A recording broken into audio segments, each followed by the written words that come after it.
Pelvic floor therapy healed something deep at my root as a trauma survivor I didn't even know I needed, didn't expect when I walked in the door, and had really no symptoms of, except all the symptoms, but nobody told me. So I want to share this information with you in case it's as life-changing for you as it was for me. Hey, I'm a Junie. I just completed 3.5 months and 13 sessions of pelvic floor therapy. I created this channel for survivors of sexual abuse particularly, but I think there's a lot here for people who have survived all different kinds of abuse. If you are someone who really wants to heal but keeps feeling like something in your body or in your brain is holding you back, this video is for you. Chapters are in the description. I'm super grateful to the person in my trauma survivors group who pointed me in the direction of pelvic floor therapy. I had been trying to build a consistent strength training routine, which for me was a sign of progress and healing and autonomy. And instead, I was getting these lower back spasms that I couldn't understand. And I just felt like I was never going to be normal, that I couldn't make progress. There was a very deep core issue relevant from my abuse that my body was holding on to. So I want to share what that is with you and how that spiritually and otherwise manifested and the changes that I've seen since then.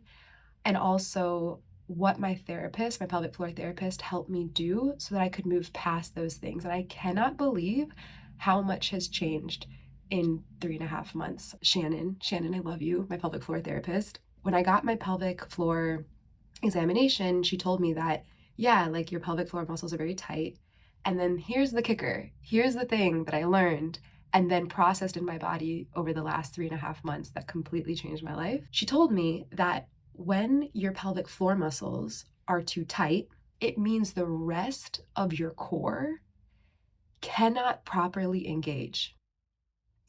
And I'll bet if you've watched even one yoga video, you know that engaging the core is central to every other movement that the body makes. I've been spending my whole life trying to take care of me, and I just had a bad manual. I had these tight muscles that I didn't even know.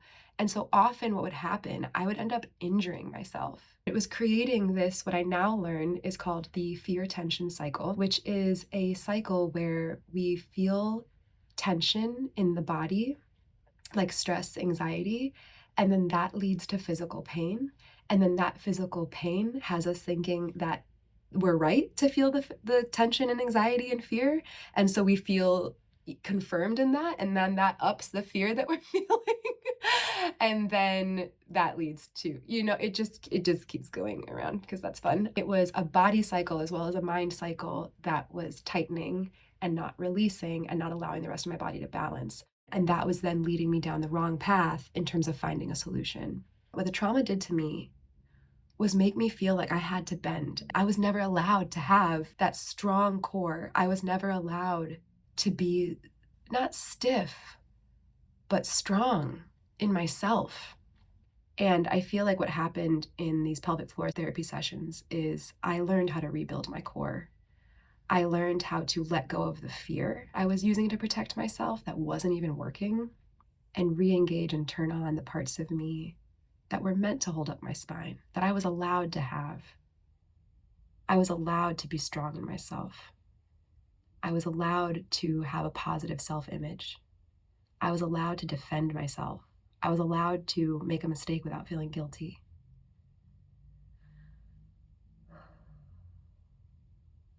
I'm still learning that. I bet a lot of us are.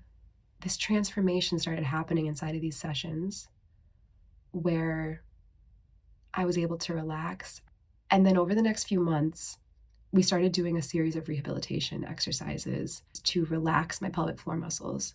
The first part is building this mind-body connection with yourself and your pelvic floor and just recognizing that it's tight, which does wonders. Even that, just that step alone did wonders. So the first thing that I was taught was something called the pelvic floor drop, which is just a way of consciously relaxing the pelvic floor. And she told me to do that periodically throughout the day. And then the second level was to get pelvic floor massage when I felt ready in session. And after I did it, I got hooked. I was addicted. I was like, bro, turn me off, flip that switch. Like, that felt amazing because even though it was uncomfortable at first, it really helped me understand what the pelvic floor muscles were and how to disengage them.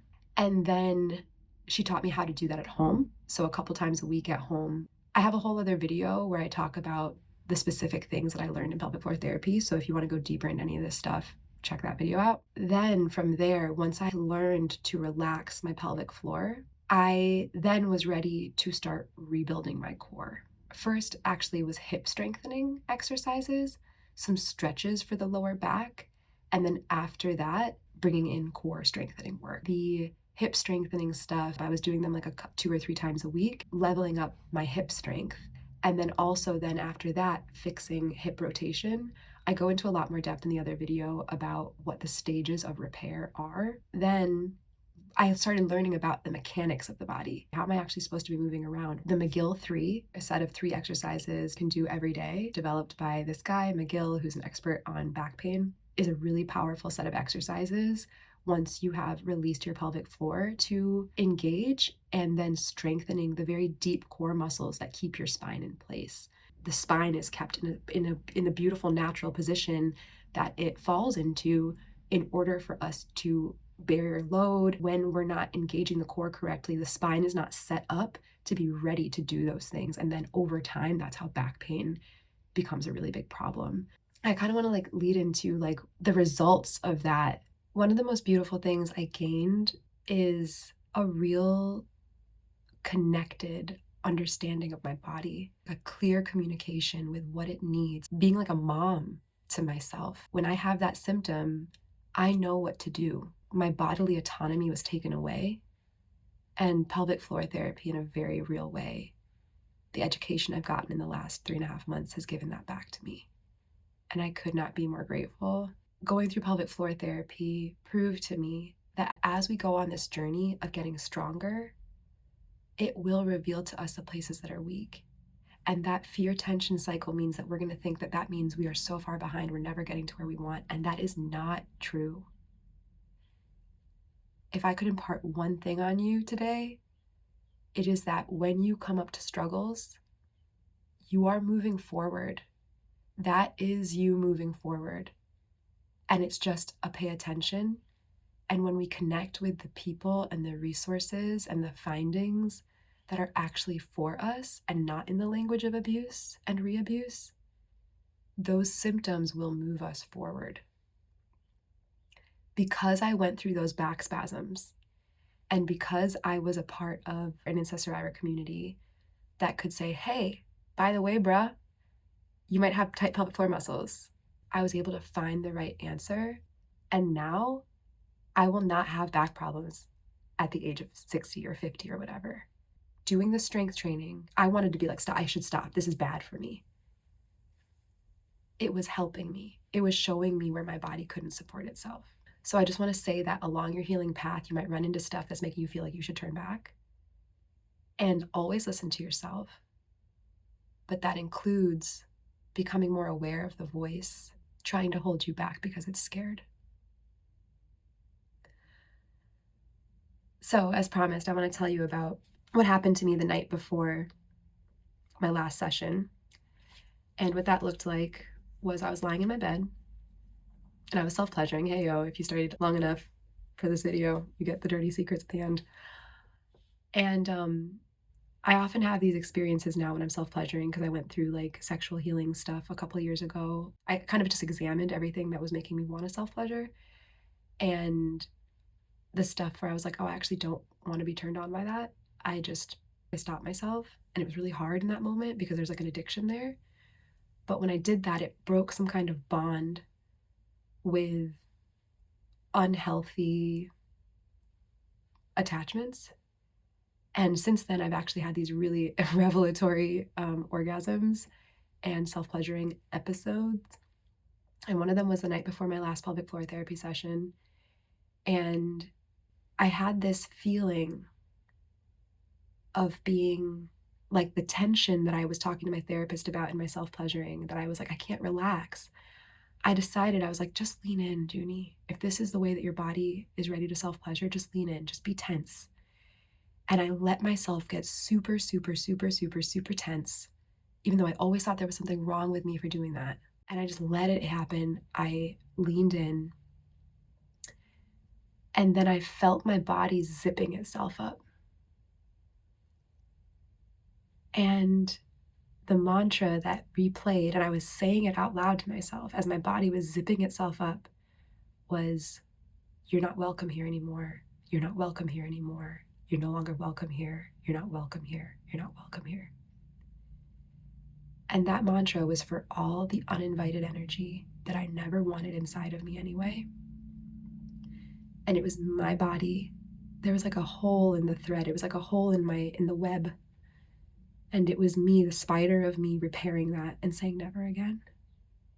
No longer will any uninvited energy be allowed in this space. Something psychically, spiritually, genetically changed in me.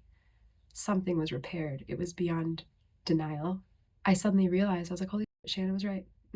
I am ready for my last pelvic floor therapy session. And I walked into my last pelvic floor therapy session knowing that, yeah, I was done.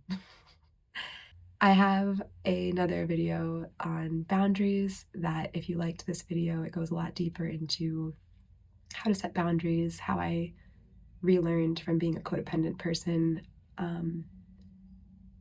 that didn't have good people in my life to a person who has only the best people in my life. So check that out if you want to watch it. Thanks for sticking around and hanging with me. Love you. Hi, sweetie bear. Hi. Oh, she's so camera shy. Hi. There's my honey. You're the best. I love you. Want me to move that? Let me move those for you. Oh my god. What a production.